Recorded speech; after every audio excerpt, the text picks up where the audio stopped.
지난 시간에 이 하나님의 아름다운 창조물 루시퍼를 통해서 죄의 탄생이 시작했다, 성경은 그렇게 알려주고 있습니다. 이 루시퍼가 가져온 이 죄, 그 죄 때문에 우리의 최초 인간, 우리의 이 사람의 조상인 아담 역시, 또 그 아담의 허리 속에서 우리 역시 죄로 타락했다, 이렇게 성경이 우리에게 알려주고 있습니다. 해결 방법이 무엇이냐? 그것은 하나님이 마련해 놓으신 방법으로만 이걸 해결할 수 있다는 겁니다. 그것은 죄가 없는 누군가가 죄를 지은 대상을 위해서 대신 속죄하는 방법, 이게 하나님이 만들어 놓은, 마련해 놓으신 방법이라는 겁니다. 그래서 죄 없는 존재가 죄인을 대신하여 희생하는 이런 방법을 하나님께서 마련해 놓으시고, 이 방법으로 우리를 구원해 주신다. 근데 이 땅에는 우리를 구원할 그런 존재가 없습니다. 그래서 하나님께서 직접 사람의 몸을 입고 내려오셔야만 하는 그 방법을 우리에게 마련해 주셨습니다. 구약에는 우리가 아는 하나님이 희미했어요. 구약의 사람들이 아는 하나님은 하나님을 뿌옇게 알고 희미하게 아는 그런 하나님을 알고 있었습니다. 근데 이 땅에 사람의 몸을 입고 내려오신 예수님을 통해서 하나님의 정확한 형상과 뚜렷하고 명확한 그런 하나님을 계시해 주셨습니다. 아버지를 알게 해주시고 그분의 아들 예수님을 알게 해주셨습니다. 이것을 우린 성경이 점진적인 계시라고 얘기합니다. 점진적으로 우리에게 이렇게 폭을 넓혀서 계시해 주시는 점진적인 계시라고 얘기합니다. 성경의 주인공은 단연 예수님이라고 지난 시간에 우리 다 같이 살펴보았습니다. 침례자 요한을 통해서 침례자 요한에게 알려주신, 아버지가 알려주신 성령님이 비둘기처럼 내려와서 앉는 그분이 바로 예수님이시다. 그분이 바로 성령 침례를 주실 수 있는 분, 세상 죄를 제거하시는 하나님의 어린 양이다. 이렇게 침례자 요한을 통해서 우리에게까지도 소개를 해주신 바로 그분이 바로 예수님이신데, 구원은 오직 하나님의 어린 양이신 이 예수 그리스도를 통해서만 가능하다. 이걸 우리 성경을 통해서 지난 시간에 살펴보았습니다.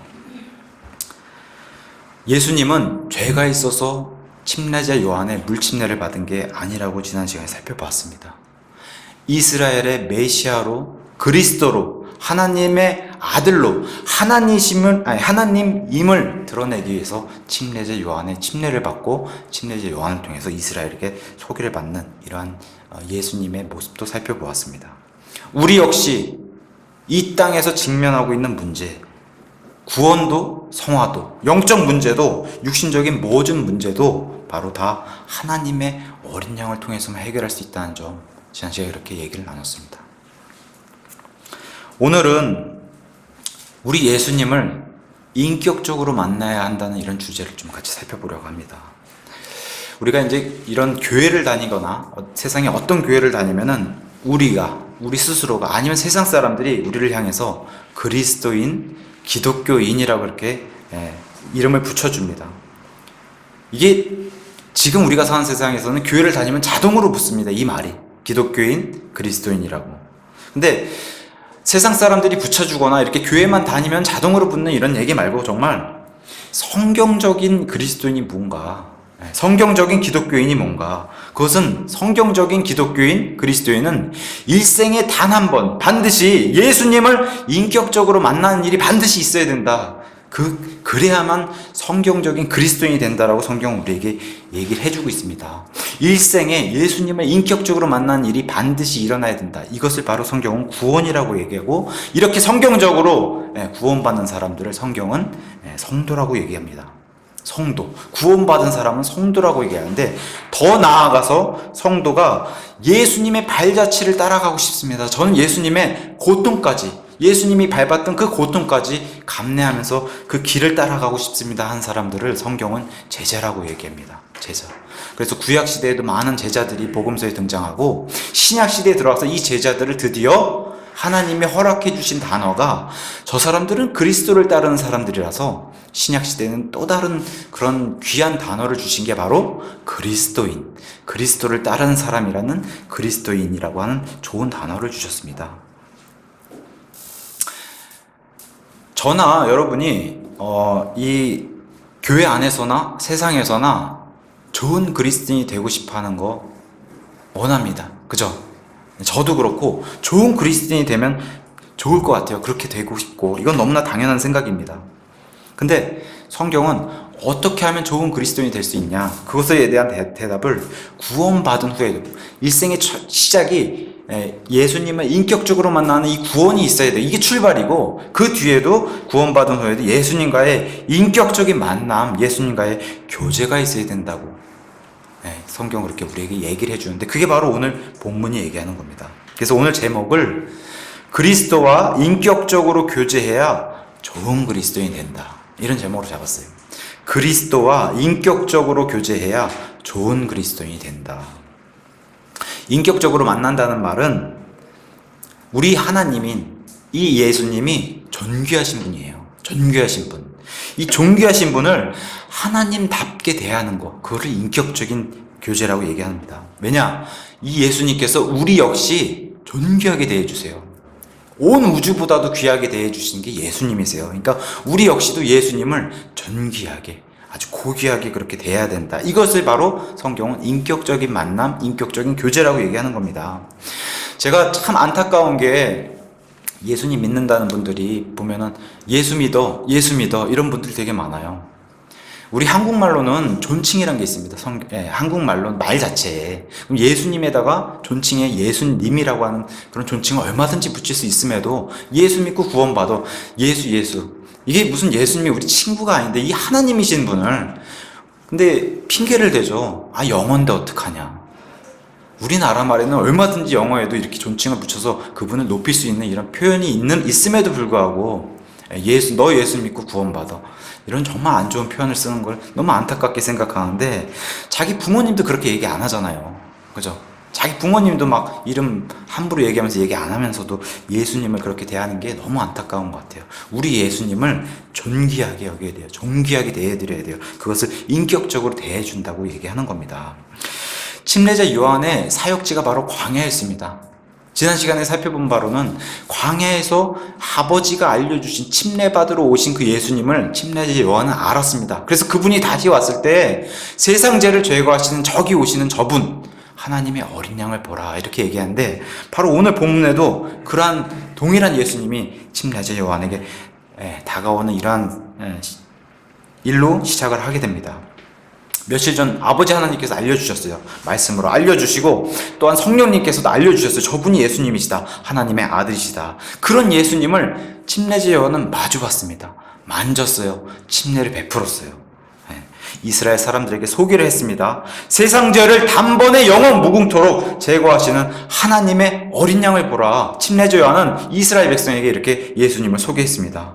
그러면서 오늘 이 본문이 시작하는 35절에 또 다음 날 요한이 자기 제자들 중에 두 사람과 함께 서 있는데 예수님이 다시 오게 되는 겁니다. 36절에 예수님께서 거니실 때 그분을 보고 이르되 하나님의 어린 양을 보라. 이렇게 침례자 요한이 다시 한번 저 예수님을 가리켜서 저기 오시는 저분, 하나님의 어린 양을 보라.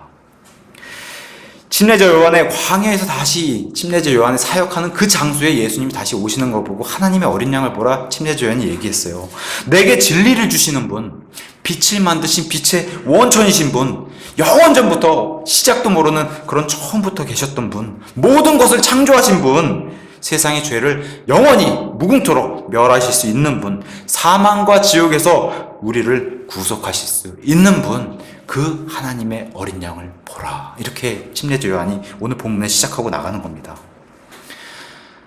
이 하나님의 어린 양이 구약으로 우리가 시간을 뛰어서 들어가 보게 될 때 구약의 출애굽이라는 사건이, 엄청난 사건이 등장하게 됩니다. 하나님이 이집트에서 속박하고 있는 이스라엘을 끄집어내셔서 구원시켜 주시는 일. 그래서 출애굽기 14장 10절에 가서 보시면 참 멋있는, 제가 읽어드리겠습니다. 출애굽기 14장 10절에 이집트에 드디어 광야에 나와가지고 마음껏 자유를 누리게 되는 그런 이스라엘을 그렸는데, 바로 뒤에 뭐가 추격해오냐? 바로 이집트의 군사가 추격해오면서 이 이스라엘을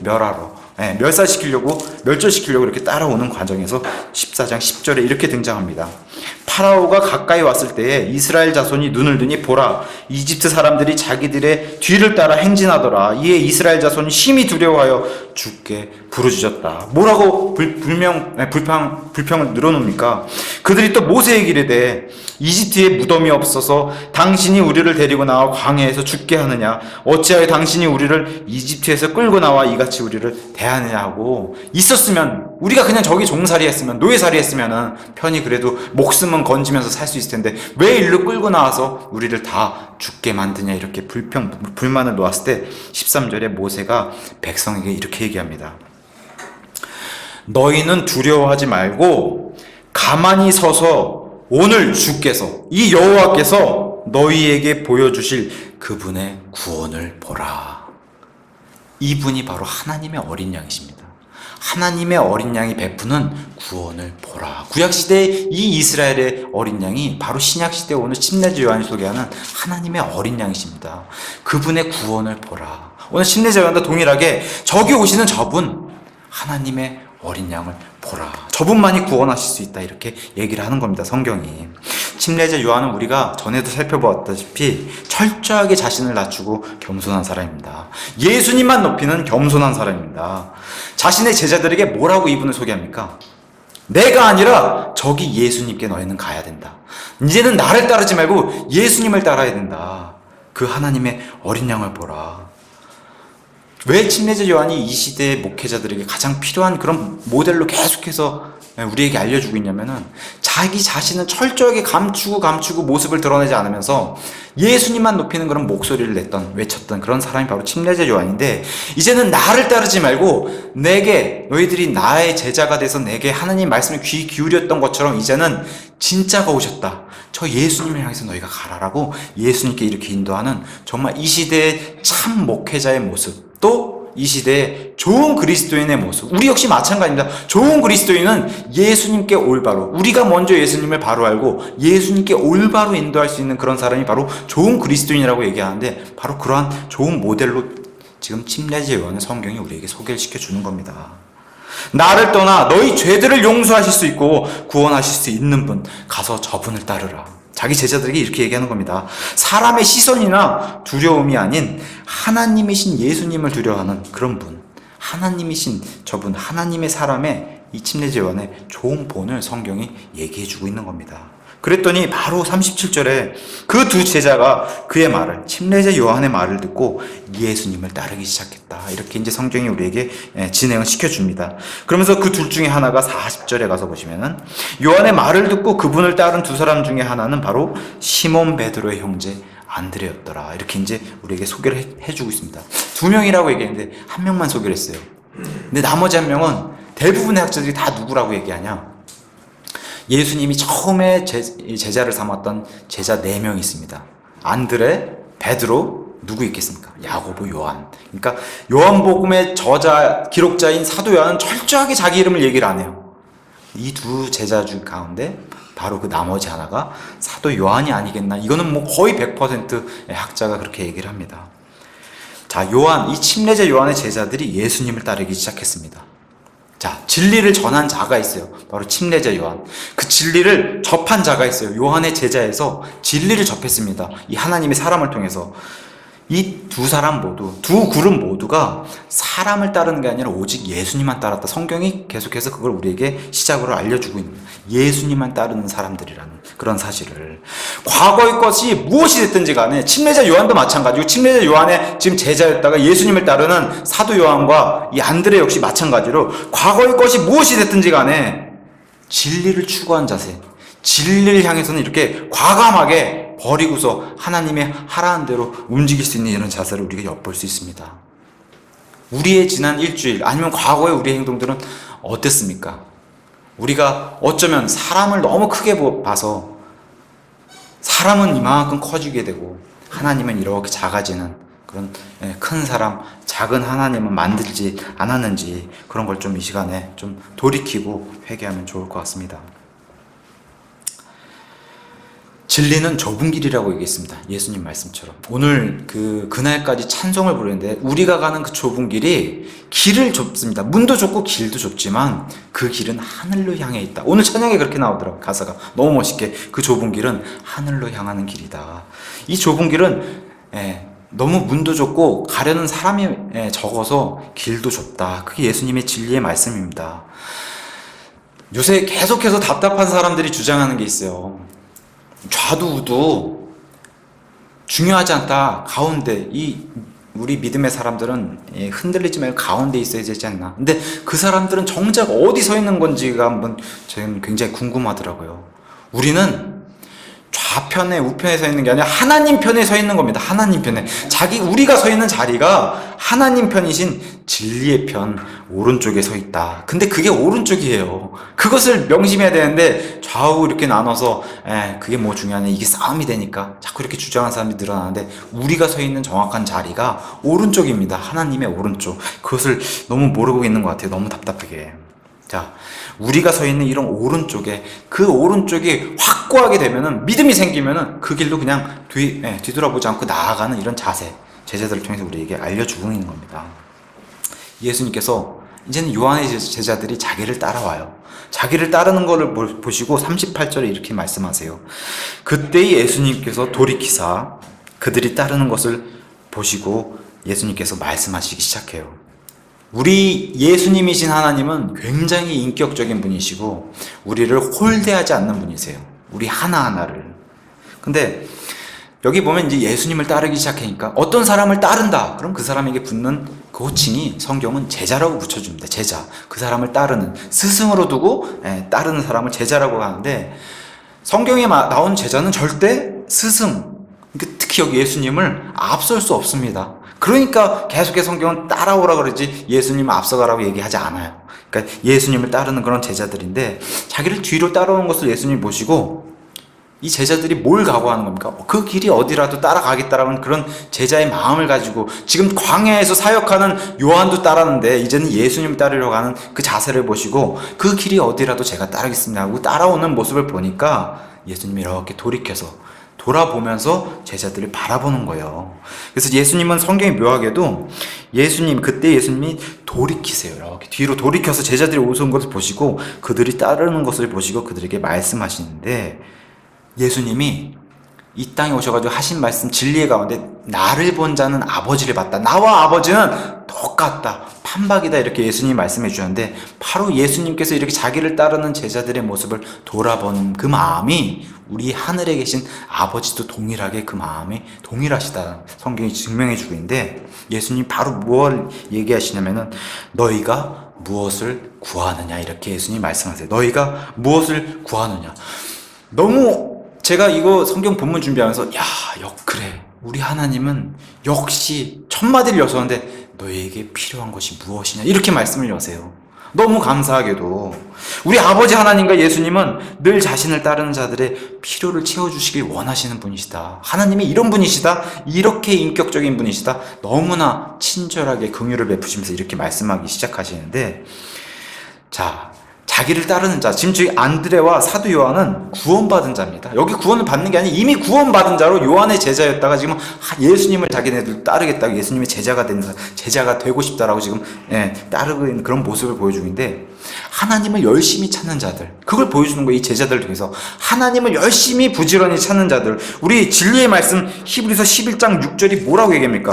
어떤 사람에게 믿음이 생겼습니다. 하나님을 따르고자 하는 믿음. 그러나 믿음이 없이는 하나님을 기쁘게 하지 못하나니, 하나님께 가려면 믿음이 있어야 된다는 겁니다. 그분께 가는 자는 반드시 그분께서 계시는 것과 또 그분께서 부지런히 자신을 찾는 자들에게 보상해 주시는 분이심을 믿어야 하느니라. 너희에게 필요한 게, 구하는 게 무엇이냐, 이렇게 얘기하기 시작하는 겁니다. 하나님이 채워주시길 원하시는 겁니다. 마태복음 6장 33절에서도 하나님은 너희에게 세상 것들을 걱정하지 말고 너희가 먼저가 아닙니다. 첫째로 하나님의 왕국과 하나님의 의를 먼저 구해라. 그러면 나머지는 내가 너희를 위해서 채워주겠다. 이렇게 예수님이 말씀해 주셨어요. 히브리서 4장 15절에서는 예수님은 우리 인간의 연약함을 몸소 다 체험하신 분이시기 때문에 우리의 모든 걸 다 아신다고 성경이 얘기해 주고 있습니다. 너희가 무엇을 구하느냐, 이렇게 말씀하실 때 제자들 대답이 38절에 이렇게 나옵니다. 너희가 무엇을 구하느냐 하시매 그들이 그분께 이르되 랍비여 어디에 거하시나이까 하니, 랍비는 번역하면 선생님이라는 말이라. 좀 대답이 이상하지 않습니까? 너희가 무엇을 구하느냐 했는데 랍비여, 선생님 어디에 거하십니까? 이렇게 대답을 했어요. 대답이 동문서답처럼 들리는데 그렇지 않습니다. 제자들의 자세가 우리가 구하는 것은 어떤 것, 세상적인 것, 물질 이런 걸 구하는 게 아닙니다. 우리가 구하는 것은 예수님과 교제하기 원합니다. 지금 그걸 얘기하는 거예요, 제자. 우리가 구하는 것은 예수님과 교제하기 원합니다. 어디에 거하십니까? 간절히 하나님을 찾는 자들을 성경이 계속해서 보여주는데 예수님의 제자가 이런 사람들이다라고 성경이 우리에게 설명을 해주는 겁니다. 침례자 요한을 통해서 하나님의 말씀을 기뻐했던 자들, 요한이 소개를 했지 않습니까? 너희에게 진리로 자유를 주실 수 있는 분은 바로 저분이시다. 하나님의 어린 양이신 저분이시다. 저분을 따르라 했을 때 예수님을 향해서 그냥 돌아보지 않았습니다. 직진으로 그냥 돌진하는 이런 제자들을 성경이 그려주고 있습니다. 예수님은 이런 제자들을 삼으셔. 이런 사람들을 제자로 삼으신다는 겁니다. 이런 사람들이 신약에서 허락하신 그 용어 그리스도인이 되는 것을 예수님이 기뻐하시는 겁니다. 예수님이 39절에 이렇게 대답하세요. 그분께서 그들에게 이르시되 그럼 와서 보라. 예수님이 뭘 하세요? 교제를 원하니까 주기를 원하세요. 예수님께 가까이 오는 자는 예수님이 무한하게 주시길 원하시는 분이신 때문에 그럼 교제하자. 와서 보라. 이렇게 말씀하세요. 성경에서 아마 가장 많이 등장하는 단어가 바로 예수님께서 뭐뭐 이르되, 옛날 성경으로 표현을 하면 가라사대, 그런 세이라는 예수님이 말씀하시다, 하나님이 말씀하시다라는 단어가 가장 많이 등장합니다. 그 다음에 등장하는 단어가 아마 오라, 이런 컴이라는 단어가 제일 많이 등장해요. 컴. 성경이 4,000번 이상 등장합니다. 컴온 할 때 그 컴, 오라. 하나님이 이렇게 초청하시는 거예요. 자기에게로 오길 바라시면서 성경에서 오라, 오라, 내게 오라. 이렇게 예수님이 초청을 하세요. 늘 자신에게 오라고. 참 묘하게도 요한복음 14장 6절에 가서 보시면 성경이 이렇게 우리에게 증언을 해주고 있습니다. 14장 6절에 유명한 구절. 예수님께서 그에게 이르시되 내가 곧 길이요 진리요 생명이니 나를 통하지 않고는 아무도 아버지께 오지 못한다라고 성경이 증언해요. 오지 못한다. 갈 수 없다가 아니라 오지 못한다라고 성경이 증언해 주고 있어요. 우리 다 같이 창세기 6장으로 한번 가보겠습니다. 창세기 6장에서 성경이 묘하게도 뭐라고 되어 있나? 우리의 구원은 창세기 6장에 가서 보시면 놀라운 성경의 사건인 홍수, 노아의 방주 사건이 등장하게 되는데, 이 노아의 방주가 바로 예수님의 몸이며 몸의 모형이었으며 구약의 구원의 모형이라고 성경이 얘기하고 있는데, 창세기 6장 18절에 가서 보시면 이렇게 성경이 얘기하고 있습니다. 그러나 너와 더불어 내가 내 언약을 세우리니 너는 너와 내 아들들과 내 아내와 너와 함께한 내 아들들의 아내들과 함께 방주로 들어오라고 역시 초청해주고 계세요. 하나님이 들어와라, 들어와라, 방주로 들어와라. 그랬을 때, 초청했을 때 뭐가 반응합니까? 어떻게 반응합니까? 들어가야 하는 게 생기는 겁니다. 이게 성경이 얘기하는 하나님의 초청과 사람의 자유의지 발동으로 해서 들어가는, 방주로 들어가는 건 사람이 들어가는 거예요. 문을 열어놓고 하나님이 초청하시고, 그랬을 때 7장 7절에 가서 보시면 동일하게 이렇게 되어 있습니다. 노아가 홍수의 물들로 인하여 자기 아들들과 자기 아내와 자기와 함께한 자기 아들들의 아내들과 함께 방주로 들어갔다. 초청을 받으니 노아가 들어갔다. 또 9절에서도 뭐라고 얘기합니까? 하나님께서 노아에게 명령하신 대로 수컷과 암컷이 2마리씩 노아에게 나와 방주로 들어갔다. 문을 열어놓으시고 들어가게끔 이렇게 말씀해 주셨는데, 참 묘하게도 다른 성경들은 다 뭘로 되어 있냐면은 하나님께로 들어가라 이렇게 되어 있어요. 하나님께서 들어오라라고 우리 성경은 되어 있는데, 하나님께로 들어가라라고 영어도 고로 되어 있어요. 고. 아니면 엔터로 되어 있어요. 그래서 저는 킹제임스 성경이 참 묘하고 하나님께서 섭리로 보존해 주신 그런 성경이라고 믿습니다. 내게 오라, 이렇게 성경은 표현하고 있어요. 오라, 오라, 들어오라 했더니 창세기 7장 16절에 가서 보시면, 7장 16절에 들어간 것들은 하나님께서 그에게 명령하신 대로 모든 육체의 수컷과 암컷이더라. 그것들이 들어가매 주께서, 이 주가 여호와입니다. 여호와께서 그를, 노아를 안에 넣고 닫으시는 것은 하나님이 닫으시는 거예요. 구원이 바로 이런 겁니다. 너희가 구원을 받기 위해서 내게로 오라. 예수님께서도 오라 그러시잖아요. 오라. 근데 거기에 반응해서 예수님께 다가온 자들을 성령님으로 봉인해 주신 분, 지금 노아의 문을 닫으신 것처럼 성령님으로 봉인해 주신 분이 바로 하나님이시다. 구원도 성화도 모두 오라 하시면서 먼저 사랑을 제시하시는 분이 하나님이세요. 먼저 초청해 주시고 오라. 반응은 그 다음에 우리가 하는 거예요. 거기 나아가는, 하나님께 다가가는. 그러면 어떻게 해주세요? 봉인해 주시는 분, 그분이 하나님이시고 이분이 복음서에 등장하신 예수님이시다. 그래서 다시 한번 성경은 얘기하는 거예요. 무조건적인 절대적인 그런 예정론은 없는 겁니다.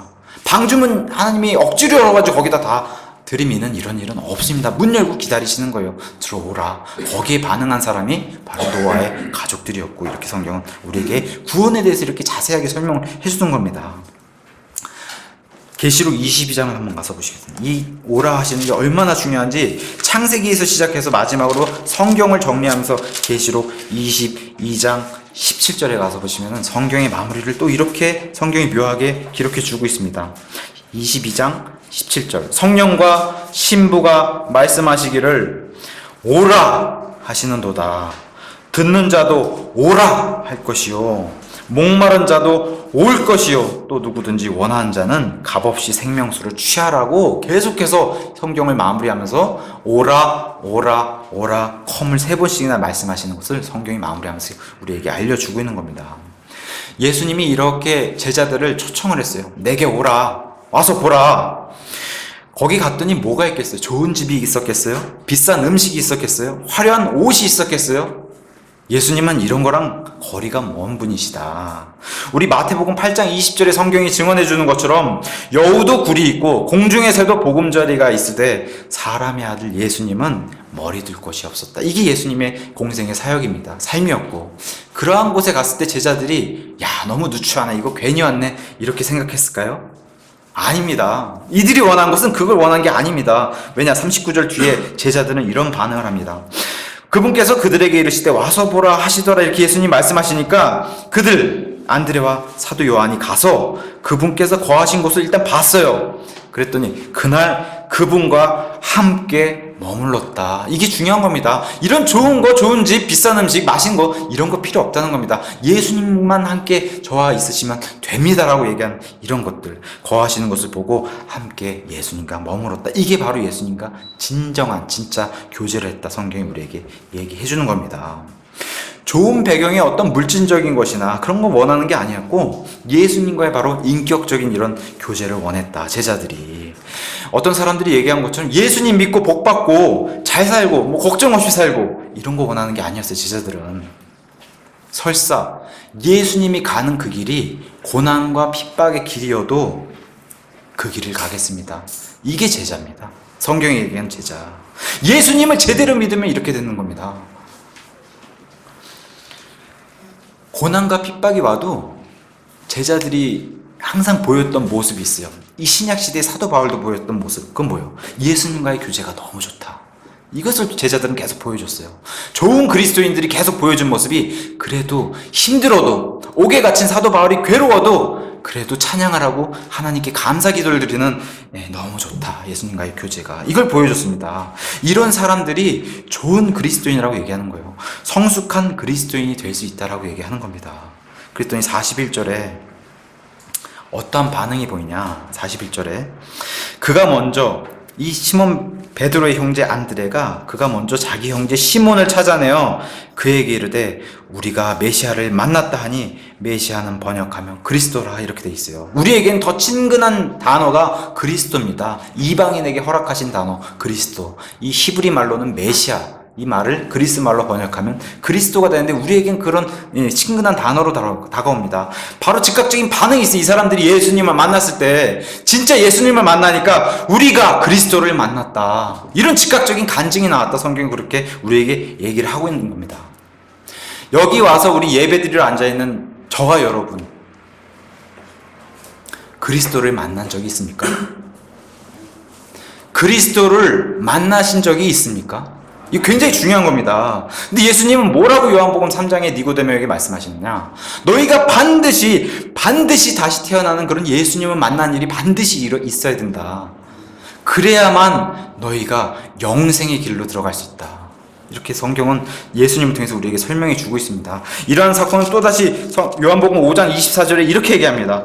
진실로 진실로 내가 너희에게 이르노니 내 말을 듣고 또 나를 보내신 분을 믿는 자는 영존하는 생명이 있고 또 정죄에 이르지 아니하리니 사망에서 생명으로 옮겨졌느니라. 이런 일이 반드시 일어나야 된다. 너희에게 반드시 다시 태어남과 예수님과 인격적으로 만나는 일이 반드시 있어야 된다라고 성경은 우리에게 얘기하고 있습니다.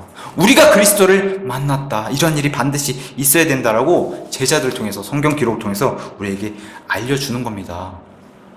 제가 진주교회 처음 와서 간증한 날, 제 간증에도 몇 번에 걸쳐서 얘기를 드렸었는데, 제가 구원받은 날, 저 역시도 예수님께서 저를 인격적으로 대우해 주셔서 인격적으로 예수님과 만난 날이 있습니다. 저 역시도. 그날은 제가 빛을 받은 날이고, 제가 그 구원받기 전에 굉장히 이 지옥의 고통에서 땀을 흘려가면서 너무 괴로워서 이 지옥에서 벗어나고 싶은데 방법을 찾지 못했을 때 예수님께 간절히 예수님 붙잡고서 도와달라고, 저를 건져달라고 이렇게 간절히 외치던 그런 날이 있었습니다. 근데 예수님께서 저를 인격적으로 만나주신 그날 말끔히 상쾌해졌어요. 그게 바로 구원입니다. 말끔히 상쾌해졌어요. 너무 정말 심한 두통이 있었던 것 같은데 두통이 사라지는 그런 느낌처럼 정말 일순간 상쾌해진 그런 날이 있었습니다. 저에게도. 제가 그날 너무 기뻐가지고 마음속으로는 그런 생각이 들었어요. 제가 구원받았습니다. 아니, 세상에 이렇게 좋은 것을 이제서야 봤다니, 나가서 사람들에게 알리고 저도 구원받았습니다. 제가 몰랐습니다. 이런 삶을. 물론 마음으로 사람들에게 나서서 하진 못했지만 너무나 좋은 날이기 때문에 제가 세상에 알리고 싶은 그런 날이 저에게도 있었습니다. 저도 그리스도를 만났습니다라고 사람들에게 고백할 수 있는 그런 사람이 됐습니다. 세상은 그대로입니다. 바뀐 게 없는데 제가 바뀌었습니다. 제가 새 사람이 됐고 제 안에 새 사람을 하나님이 만들어 주셨어요. 저 역시도 저희 어머니가 와가지고 너무 기웃뚱거리고 제가 왜 저럴까 예수님 만나니까 아예 애가 바뀌니까 아버지랑 어머니가 오히려 이렇게 겁을 먹고서 제가 왜 저러나. 근데 그게 정상입니다. 너무 좋은 거예요, 예수님 만나고 나니까. 그때 이 제자처럼 무슨 일이 생겨요. 제가 어머니 아버지께 정말 우리 경상도 남자들 그러잖아요. 마음이 있는데도 행동으로 못 옮기는. 저 역시도 남자이기 때문에 닭살스러운 행동 못해요. 근데 그날 제가 어머니 아버지께 큰절 올리면서 제가 지금까지 잘못 살았습니다. 그렇게 고백을 했어요. 제가 그 이전에 전혀 할 수 없었던 그런 닭살스러운 행동을, 제가 구원받았기 때문에 새 사람이 됐기 때문에 하나님이 저를 변화시켜 주시더라고요. 사람은 사람을 변화시켜 줄 수 없습니다. 사람을 변화시킬 수 있는 것은 하나님만 가능하신 거예요. 자, 여기 지금 안드레와 사도 요한도 마찬가지로 자기들이 만난 그리스도를 만나니까 어떻게 돼요? 이거 전하지 않으면 못 견디는 거예요, 이 사람들이. 그래서 바로 보여주는 게 바로 누구에게 달려갑니까? 자기 형제 시몬에게 달려가고, 사도 요한은 누구에게 달려갔겠어요? 자기 형제 야고보에게 달려갔겠지 않습니까? 그래서 최초로 예수님의 4명의 제자가 된 겁니다. 이 어부들이 가서 뭐라고 합니까? 42절에 안드레가 이 시몬 그를 데리고 예수님께로 왔다. 너무 좋으니까 예수님께 데리고 오지 않으면 못 견디는 이런 사람이 된 거예요. 근데 그거에 반응해서 또 누가 이렇게 반응을 하게 됩니까? 베드로라고 하는 성경의 훌륭한 인물이 반응해서 예수님 앞으로 또 오게 되는 겁니다. 이렇게 자기 가족에게 이 좋은 소식을 알려요. 자기 이웃에게 좋은 소식을 알려요. 그게 복음입니다. 예수님을 만나보시라고 예수님을 권하고, 그게 복음입니다. 우리의 모습은 어떤가요? 우리의 모습은, 우리가 이렇게 좋으신 예수님을 곁에 이렇게 가까이 두고 있는데 우리는 이 주변에 있는 사람들에게 이 좋은 예수님을 전달하지 않고선 그런 마음이 우리에게 있는지, 간절한 마음이. 우리가 메시아를 만났다. 메시아는 뜻이 기름 부음 받은 자라고 성경은 얘기합니다. 기름 부음 받은 자. 그래서 성경은 기름 부음 받은 자는 왕, 대언자, 그리고 제사장, 이런 사람들이 기름 부음을 받을 수 있는데, 이 세 가지 업무를 다 하실 수 있는 분이 예수님이세요. 이스라엘의 왕이시면서 이 온 우주의 왕이신 분이 예수님이세요. 또 하나님 아버지의 하늘의 대제사장이신 그분이 바로 예수님이시다. 히브리서 10장이 우리에게 증언해주고 있고, 모세가 증언했던 나와 같은 큰 대언자가 앞으로 일어날 건데 그 대언자, 그 메시아가 바로 예수님이시다. 이 직무를 다 수행하실 수 있는 분이 바로 예수님, 이분이 바로 메시아시다. 이렇게 설명해 주고 있는 겁니다. 이사야서 61장 1절에서도 이 기름 부음 받은 이분이 앞으로 등장할 건데, 그래서 예수님이 회당에 들어와서 선포하시지 않습니까? 누가복음 4장 18절에 기름 부음 받은 자가 선포를 하면서 시작하게 되는 것을 성경이 그려주고 있고, 사도행전 4장 27절에서는 성경이 이렇게 증언해주고 있습니다. 진실로 헤롯과 본디오 빌라도가 이방인들과 이스라엘 백성과 더불어 함께 모여 주께서 기름 부으신 주의 거룩한 아이이신 예수님을 대적했다. 이러면서 주께서, 아버지께서 기름을 부으신 주님, 아버지의 거룩한 아이, 그분이 바로 예수님이시다. 이렇게 증언하고 있고, 또 사도행전 10장 38절에서는 이렇게 증언합니다. 하나님께서, 아버지께서 나사렛 예수님께 성령님과 권능으로 기름을 부어주셨다. 이렇게 증언해주고 있습니다. 시편 2편 2절에서는 성경이 이렇게 또 증언합니다. 땅의 왕들과 스스로 나서며 치리자들이 함께 의논하여 주 여호와와 그분의 기름 부음 받은 자, 이게 예수님 아닙니까? 여호와와 그분의 기름 부음 받은 자를 대적했다. 이렇게 성경이 증언해 주는데, 예수님이 이렇게 기름 부음 받으실 분으로 예언되어 있고 기름 부음을 받으신 분으로 성경의 복음서에 등장하신 그분, 성경 성취하신 분이 바로 이분이 침례자 요한이 설명한 하나님의 어린 양이시다. 그분을 인격적으로 만나니까 제자들이 견딜 수가 없어요. 그래서 자기 형제 베드로를 데리고 오게 되는 겁니다. 야고보를 데리고 오게 되는 겁니다. 그래서 베드로를 데리고 왔을 때 예수님이 놀라운 계시를 주세요. 베드로에게.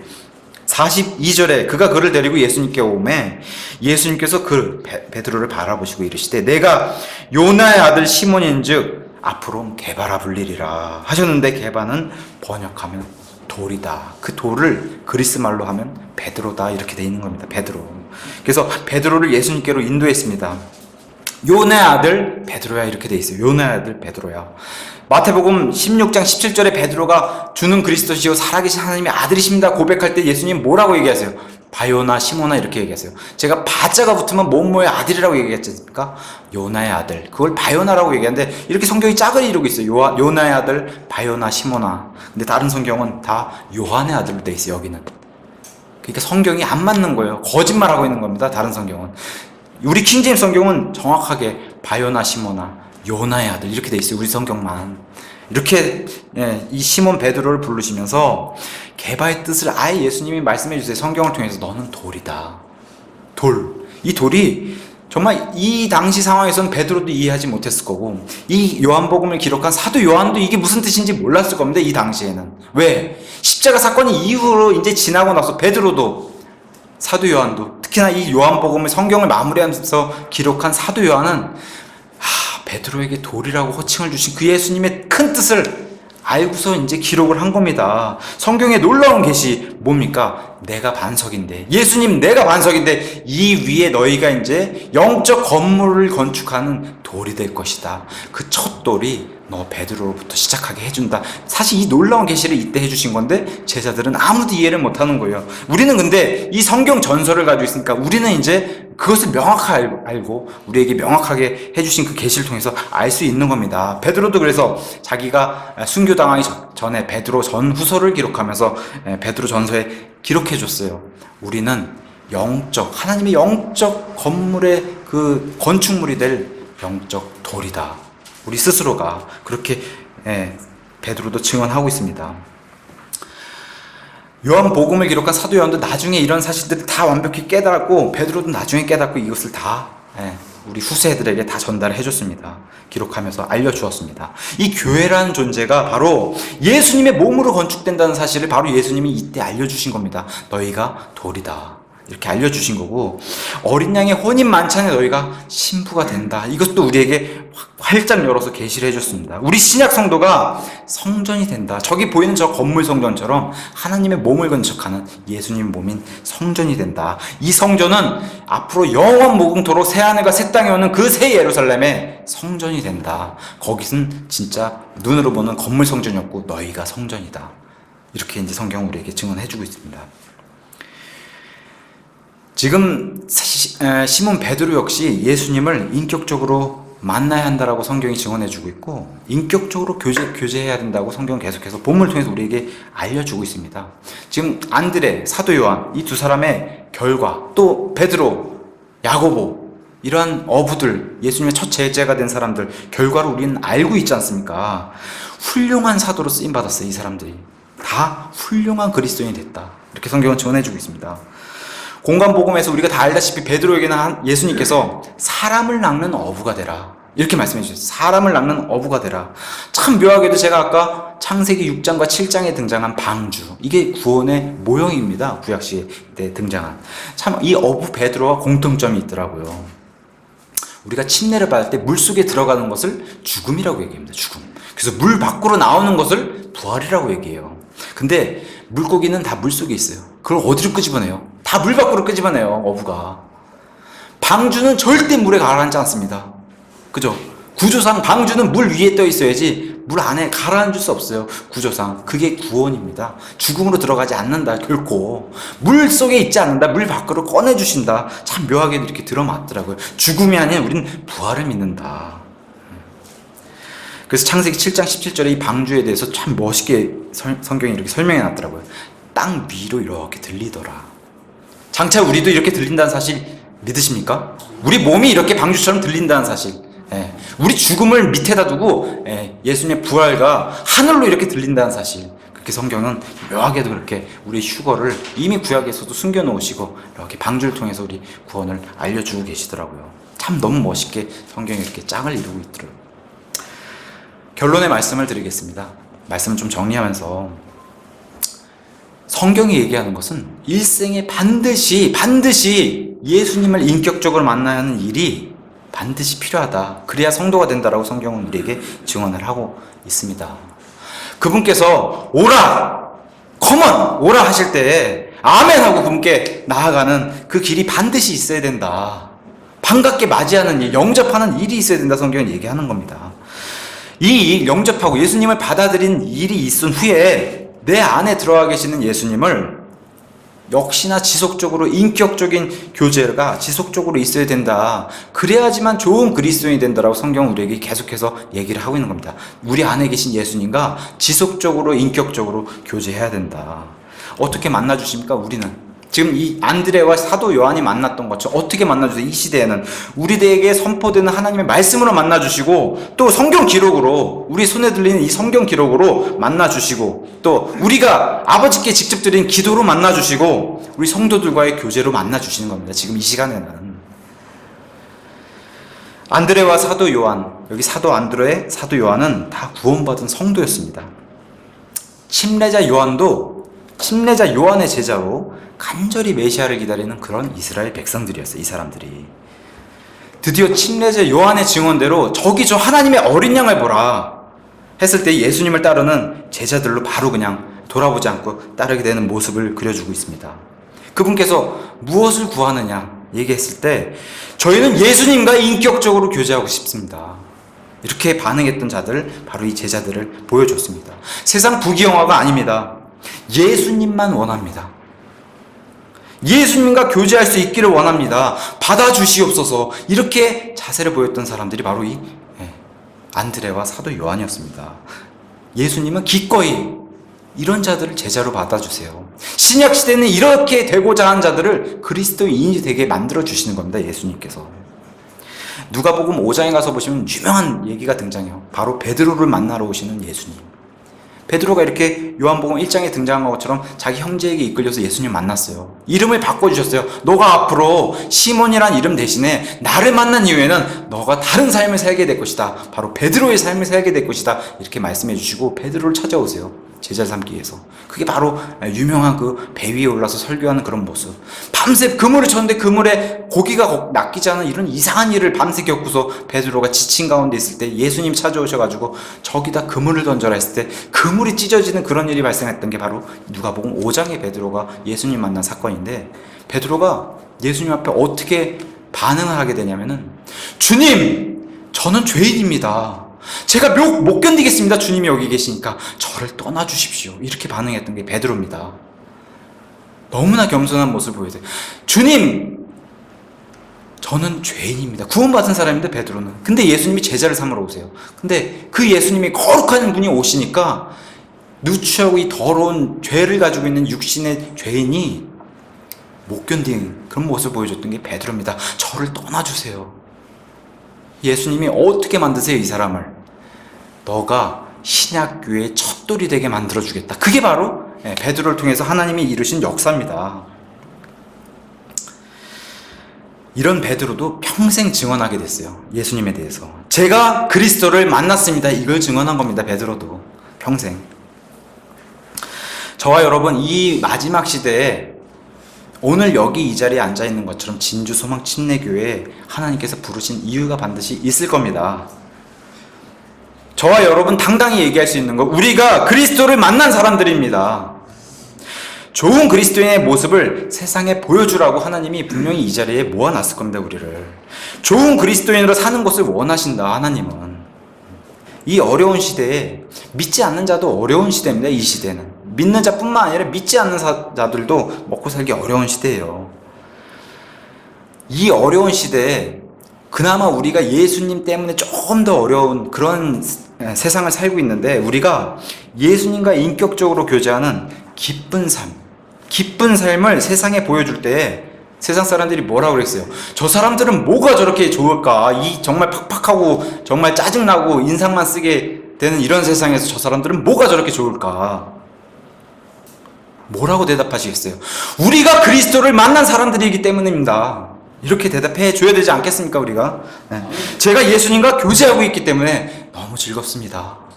당신도 만나시기 바랍니다. 예수님과 인격적으로 만나시길 저는 원합니다. 이렇게 세상에 대해서 우리가 외쳐야 되지 않겠습니까? 모두가 다 예수님과 인격적으로 만나시길 원합니다. 이렇게 외칠 수 있는 우리 모두가 되기를 예수님의 이름으로 축원합니다.